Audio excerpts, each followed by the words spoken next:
Okay, so what do you think about this guy? He's a creepy dude. I mean, welcome to my world. Yeah. Yeah, he's a creep. He's a bad guy. So, what else? What else bothers you? He's just so nonchalant. It's amazing. Right. Kind of going back to what you were saying. So, why do you think? How can he in the world stand here and talk about less than 100 kids like it's no big deal? I mean, he could be talking about car repairs or chopping firewood. Yeah. So, what's wrong with him? That's your interview. You're going to tell us about it. What do you think? How did somebody get like this? Was he molested? Actually not.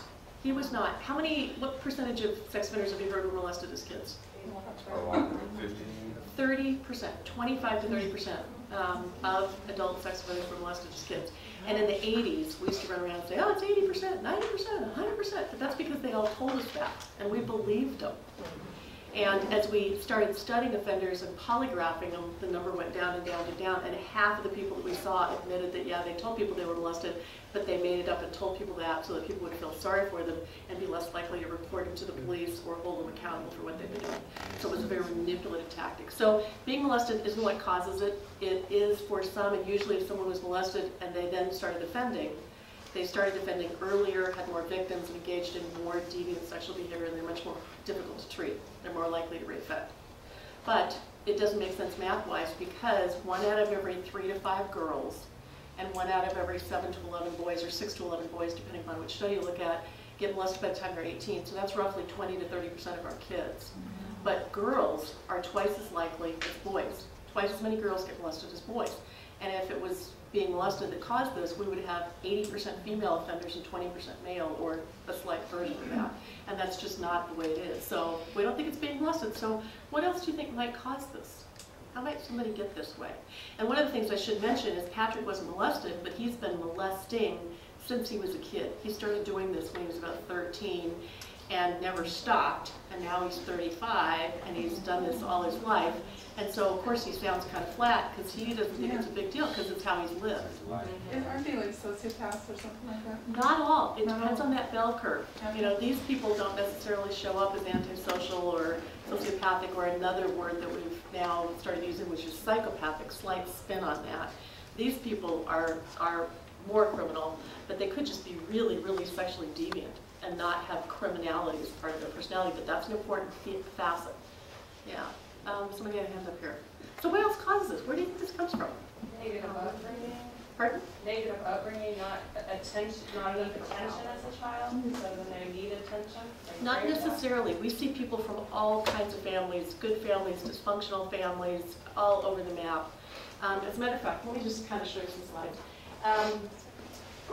Again, you are going to feel a little scared, and that's not my intention. At the very end, I'll give you some helpful information, but you will feel a little bit freaked out. We talked about this a little bit, that about 20% of all church members have experienced some kind of abuse.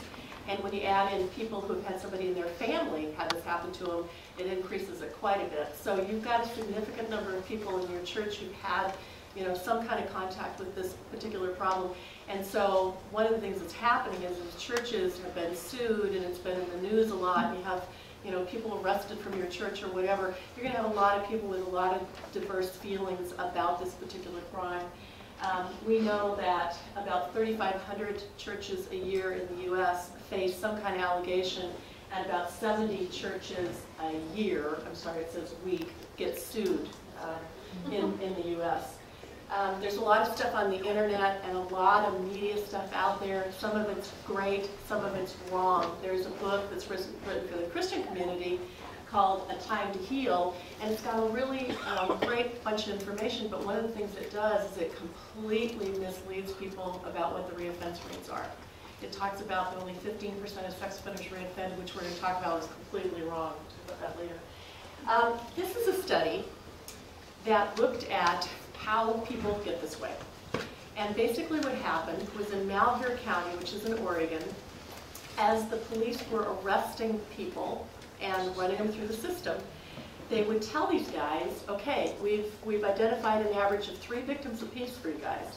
And we're going to send you over here to this clinic, and you're going to have an arousal assessment and a polygraph and a whole bunch of tests.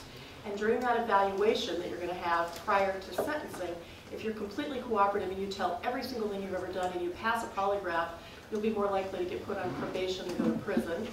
And if you admit molesting more kids that we don't know about yet, we won't prosecute for you for those additional crimes. Now, whether that's right or wrong, I don't know. But in the end, what happened was these guys, 61% of these guys walked in saying they'd been molested as a kid, and it dropped down to about 30%. But 76% of these guys ended up admitting that they've been molesting kids all their life. But they've started doing this when they were kids or teens. It's very uncommon for us to see somebody who's like 40 who all of a sudden crosses that line and thinks it's a good idea to have sex with a kid. I mean, can you imagine waking up tomorrow and thinking that that would be okay to do?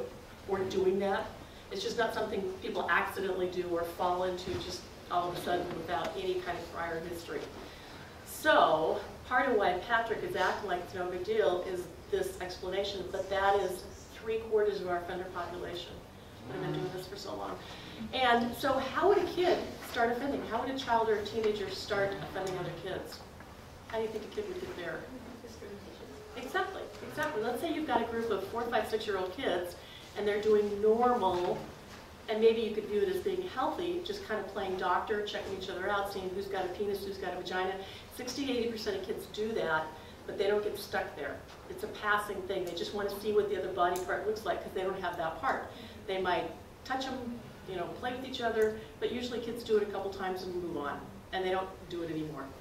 But let's say one of the kids gets rubbed right, and it feels good, or they realize it's kind of sneaky and naughty and they're not supposed to be doing it, so that makes it more exciting. Or let's say they've been exposed to pornography, or they've seen an older brother fool around with a girlfriend, or they've watched their parents have sex, or something, they've been exposed to something, and so that furthers it. Or let's say something as silly as a parent walking in and catching kids playing with themselves, and the parent overreacts and goes, "What are you guys doing? Stop it! Pull up your pants, go to your room," and really reacts. Most of the kids are going to go, "Okay, I'll never do that again." But you might have one kid who's starting to get into negative attention seeking who goes, "Huh, okay, that really got my mom going. She's really upset. This is kind of fun." But for whatever reason, whether it's being molested or having it feel good, or seeing pornography, or having a parent react, they keep doing it, and they do it more and more and more. You can actually have a kid condition themselves to being aroused by children's body, personality, lack of secondary sexual characteristics, smell, any of those kinds of things. Does that make sense? Okay, and I could give you a million examples about how we see people develop specific sexual interests or preferences. There is some biological research that suggests that homosexuality may have some basis in biophysical issues. The amygdala in homosexual men and heterosexual women has very similar structure and function. But it kind of ends not too far past that. And we don't know whether it's the chicken or the egg. But it's a part of your brain that regulates a whole bunch of functions. Yeah, but I mean, I wouldn't know that either. But anyways, but with most sexual behaviors, they're learned preferences. Think about people who are cross-dressers. Everybody knows what a cross-dresser is? We have people who've committed other kinds of sexual crimes, and they end up also dealing with cross-dressing. I've got a guy in treatment right now who is a child molester, but also has a serious problem with cross-dressing. Now, what he remembers is when he was about 7 years old, 8 years old, 9 years old, somewhere in there, 2 little girl relatives came to live with his family, and they had a small house, so all the kids had to share a bedroom. And one day, whether his underwear were dirty or whatever, I don't even know, he decided that he was going to just wear the little girl's underwear because they were there. Didn't know the difference, wore them, they were silky, they were probably nylon, they felt really good, and he started stealing his cousin's underwear and wearing them. And that eventually grew into a huge cross-dressing problem. Got another guy who's an exposer, who's exposed himself probably 5,000 times in the community. When he was 4, his family was having their bathroom remodeled. His mother was bathing him in the kitchen sink, stood him up to dry him off. As she turned him around to lift him out, some kids were playing in the backyard, saw him standing there naked. He wiggled his penis at them. They all thought it was funny. And pretty soon, he starts running through the neighborhood naked. And eventually, that turned into masturbating in front of kids and a full, exhibitionism problem. So, does that make sense? But some kids, that would be, they wouldn't go right. that street. And we don't know. We don't know why most kids don't keep it going. It could